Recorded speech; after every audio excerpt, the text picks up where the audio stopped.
All right, we're here with Team Moloney, manager Tony Tolge, Jason Moloney and Andrew Moloney. Andrew, we got you yesterday, mate, so you can step aside.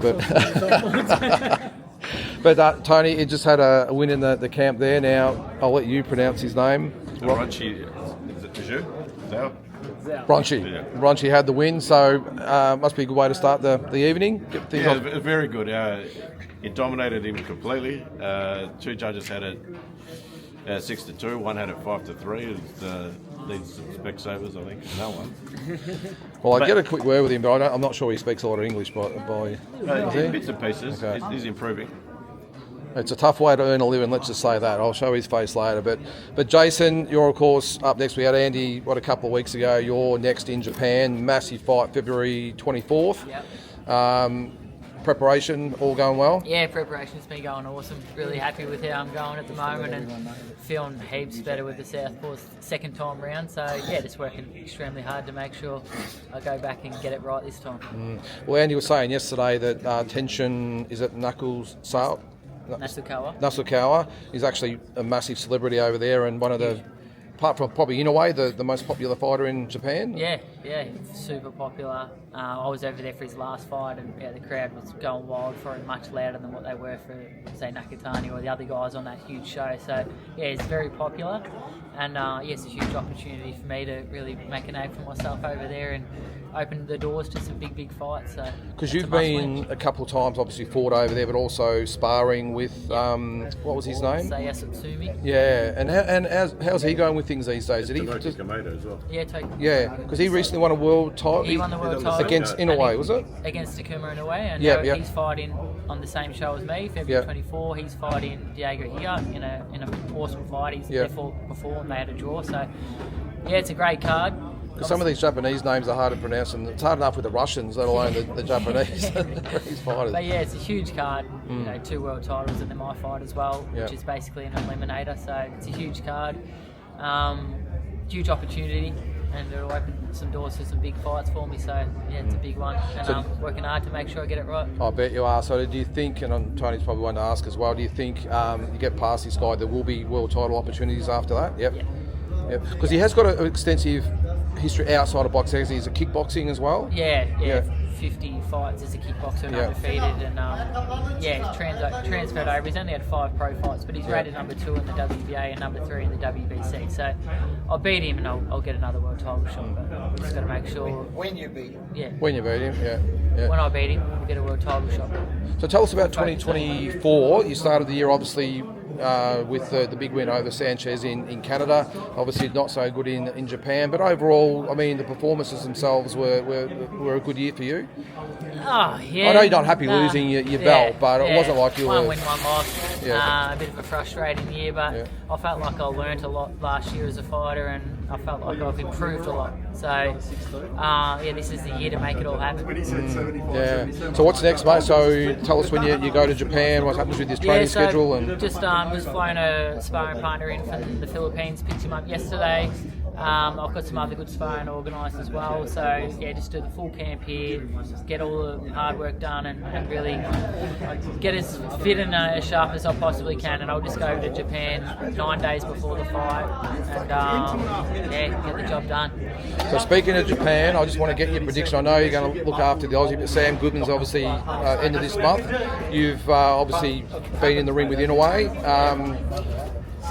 For all those sceptical people out there, has he got a realistic chance of winning? I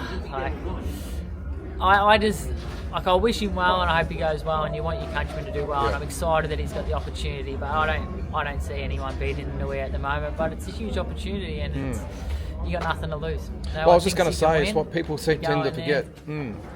Give it your absolute best. Anything can happen in boxing, as we all know.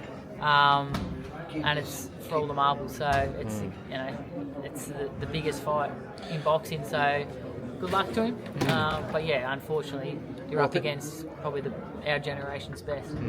Because this is probably what I say to a lot of the naysayers out there. You have to take your opportunities, don't you? And whether people give you a chance or not, you've got it. It's a bit like tonight's fight with Nyika and Opetaia. I mean, I think Nyika's probably got a better chance of beating Opetaia than maybe what Sam is beating anyway, but you have to take your chances. And how many times it happened over the journey where people have done that and actually won the belts? Exactly. And as I said, you really got nothing to lose. I mean, no one aside from their team thinks he's going to win, essentially. But you win and you pull off what George Kambosos did against Teofimo Lopez, and you change Jeff the life against forever. Pacquiao, and You're undisputed world champion, and the word's your oyster. And Tony, with obviously with both boys, so you're obviously gearing up. Obviously, Jason's got the next fight, and Andrew will be next as far as getting him a world title opportunity as well. Yeah, a lot of big things in the work, and a lot of big things in the works, and I'm very excited for the year coming up and for the world to see exactly how good they are. Improving every single day, and just makes me so happy to see them at their ultimate. So we spoke to Andy yesterday about that, and the two Mexicans that unfortunately had the draw. Now they've got to fight again. They had everything up. Yeah. So what happens? You probably can't say too much, but what happens with those guys will fight again? So does Andy get another fight in the meantime? How does it all pan? Or you just sit and just wait for the result? We're working on a few things at the moment, so let's see how that pans out. And they should be on March 29. Yeah, March 29. Yeah, and then we finally have a champion, and then that's the guy we're going to go for. All right, Andy, just a quick one for you, mate, while I've got you. I know we had the interview yesterday. I want you to rank your top 10 pound for pound, Australia and the world. Let's go. Just put you on the spot. Well, maybe... I suppose I had this conversation with Ronnie the other day. We've all got our ideas of the pound for pound top 10. Out of those sort of top 3 or 4, who do you see from the back half are coming through that could probably overtake the Usyks and Inoue's and these types of guys? And Canelo. From the back half?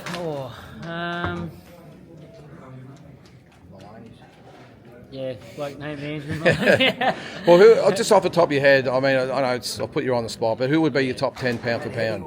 I think Usyk's got to be perfect. I think he's going to be number one now. I think he doesn't get the credit he deserves.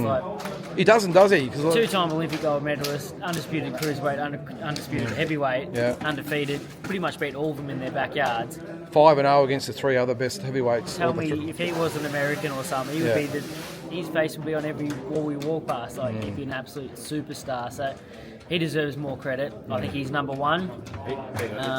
Talking about some people complain that they've got to be the B-side and go away. This is a guy who's a Ukrainian that won in Russia. That's all you need to know about the bloke. Yeah, exactly. Yeah, and he has done that in everyone's backyards, hasn't he? 100%. Yeah. Everyone's been in their backyard. Oh, so Usyk 1, I'm assuming. What, Inoue 2, Crawford 2. I think Inoue 2. Probably got to go Crawford 3. But I'd like to see him more active. It's been a shame the last few years for him. So who's the fighter coming through that's going to unseat those top 3? Because I think most people have those 3 in any particular order. Then you're probably going to have Beterbiev in there somewhere. And Bivol, both of those. Who's going to win that fight while I've got you? Bivol and Beterbiev.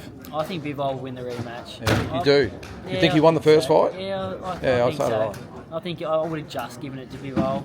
I thought he could have done a little bit more. I think I felt like he really could have made it very clear, but he sort of held back a little bit in rounds. I think he thought he was winning and maybe got a bit complacent. But I think he still deserved to get the win. And I think he'll make the adjustments and get the win in the rematch.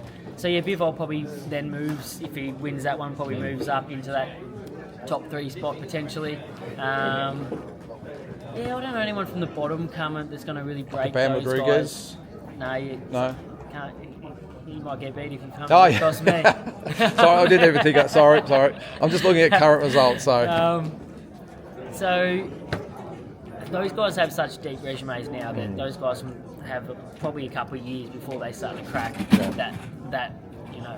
that list, those top 3 or 4. So yeah, it's going to be hard to beat those guys. What about you, Jay?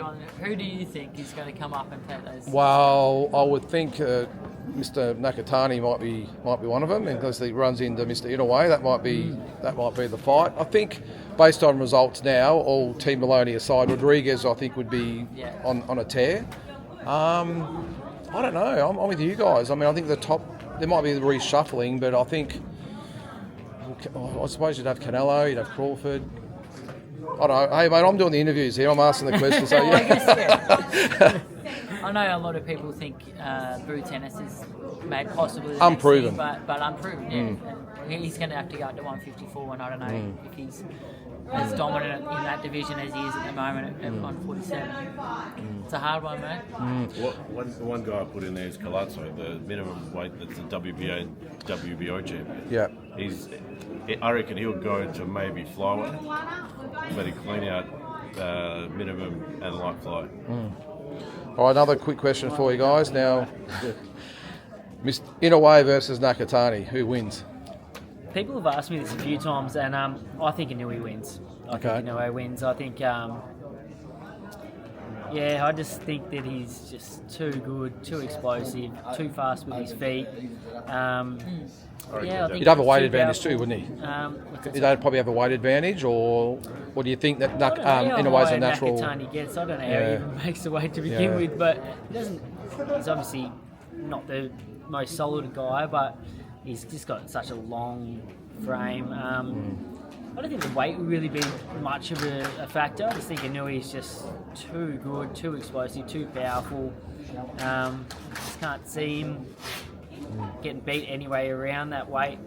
I think he could go up to 126, and I think maybe that's probably his limit. I think 130 would be too much. But I can't see anyone below that beating him. Well, Jason, you're obviously the best one to ask about with Inoue. You've been in the ring with him. Tell us about, well, first of all, your prediction of who wins, but what makes him so good? Apart from the obvious, which is his power. Yeah, but it's not. That's probably something that everyone just thinks it's just his power. It's just his power.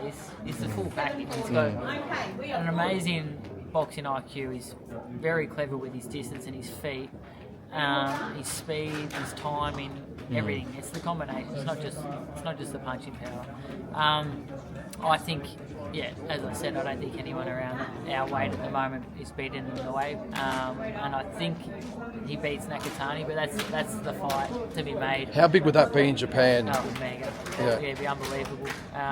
Akin to maybe a Mayweather Pacquiao or something like that, or bigger, I don't know. I don't know, bigger. I mean, they'd definitely sell out the Tokyo Dome with that, which he's already done, but that's an amazing achievement, and that's a mega fight, and hopefully it happens this year. I know they're talking about probably not until next year, which is a bit of a Are they shame. with the same promoter, or? Well, they all work together over there, so they can make that happen. But, he's the full package in a way. What about some other Japanese fighters coming through? Other ones to look out for? Because I can't remember their names, so I'm counting on you to know who they are. Well, a lot of the Takai? champions are in my weight at the moment. Yeah, well, they seem to dominate those divisions. So you got Takai, obviously Inoue, your mate that beat Inoue. So and then you've got Nishida, who's the IBF champ. So they've got all 4 belts at the moment at my weight. Obviously, Inoue, the weight up, has all the belts. But they've got a lot of depth as well. A lot of guys coming through. They're doing good things over there. All right, one last question for you. We've talked about Sam Goodwin and Inoue. Could there be a possibility down the track of Jason Moloney versus Sam Goodwin? Yeah, of course. I think I've always wanted a massive domestic fight. I know you'd have to go up in weight, but you fought there obviously in the past. So at the moment I'm making bantamweight quite well, and my goal is obviously to become world champion again at bantamweight, and I've got some big fights. Obviously this big fight coming up, and then that'll open the doors to another world title shot. So I've obviously got sort of bigger fish to fry at the moment, but it's a fight that if there's interest in it, of course I'll fight anyone. So never say never. Yeah, well, of course. I mean, all Aussie fights are what we sort of want to see along the line. Yeah, and me and Sam get along really well. Yeah. But if it's a good fight that everyone wants to see, I've always wanted a domestic fight. I haven't fought an Australian as a pro, so if there's interest there and we could make something of it, I want to have some big fights in Australia. So When's the last time you fought in Australia? Was it Haney Cambosis? Haney Cambosis. I'd love to have my own headline show. They were awesome to fight on those big undercards, but to have my own massive stadium show where I'm headlining, that would be a dream come true. And obviously, speaking of dream comes true, it's both of you being world champions at the same time. You said that yesterday. That's obviously still the goal? I know you just want to win. 2025, we'll get it done. Finally. Good stuff. Awesome. Well, really appreciate you having a chat with us today or tonight, whatever it is. Always great to catch up with Team Moloney, manager superstar Tony Tolge.